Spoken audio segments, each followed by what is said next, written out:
My name is Michaela, and my project's over video editing. And there's sirens going off, but this is the only time I can record this, so here we go. So I'm gonna do video editing for my subject. We'll go over a few different things about video editing. We're gonna go over what is video editing, the history, and present day. I don't know what that siren is. Okay, we're gonna start with what is video editing. It's when you take clips and you put them together, really anything you do with a recording to change it. If you cut clips, you add music, add those random effects on the apps, changing it where it's not just the clip that you recorded. That's video editing. Really, for like movies where they add special effects, create 3D people, I don't know. People make edits, add the music, add the transitions. Alright, now we're gonna go over the history of video editing, and it's kind of long, so I'm probably gonna skip through this just a little bit. So, the first part on the timeline is around 1890 when the first motion camera came out. That had to come first before video editing. Thomas Edison and his assistant, William Dickson, and in 1894 they came out with the Edison Vitascope, you know, and that had a projector to project the videos they would record.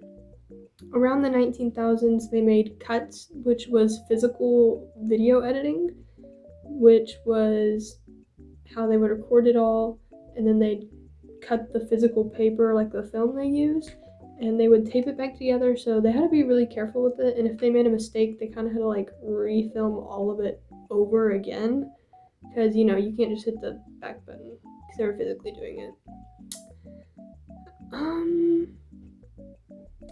Around 1916 is when they started getting color in the films, so they didn't have to add anything in physically. Skipping to 1963, the physical editing completely stopped. They didn't do it anymore at all. They came out with electronic editing. Really skip forward to the 2000s. People were having their own electronics. They could record videos and cut it up, post it on, whatever media they had at that time. Now, present day editing. Anybody can do video editing. It's not hard.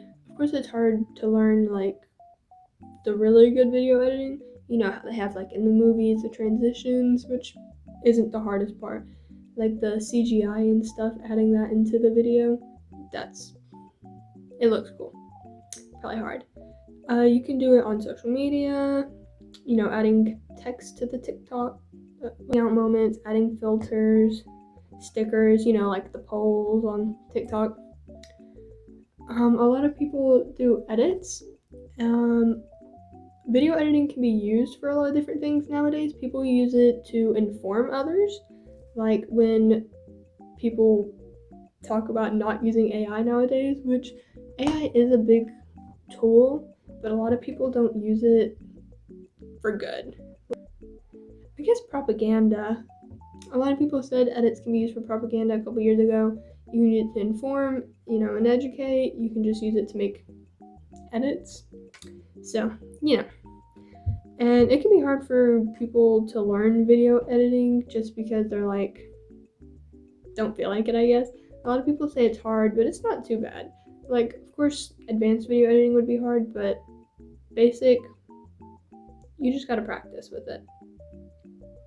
They don't do it a lot because AI is taking over video editing, so people think it's not important anymore, but video editing can really put your video together. In movies, it makes all the cool effects. Superhero movies, they have their powers and stuff, and you can tell a lot of times when it's made with AI. So video editing is a good thing to learn about, keep it alive, because AI low-key sucks.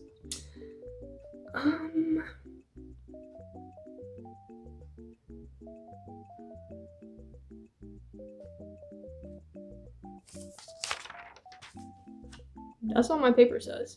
So, that's kind of, I did learn a lot of the history for this.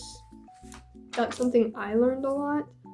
I didn't know a lot of the history about it. I didn't know that they physically edited videos. I thought they just filmed it and then stopped the film, put it back together. I guess that would count as clipping it together. So, yeah. Like, subscribe, ring the notification bell. Yeah.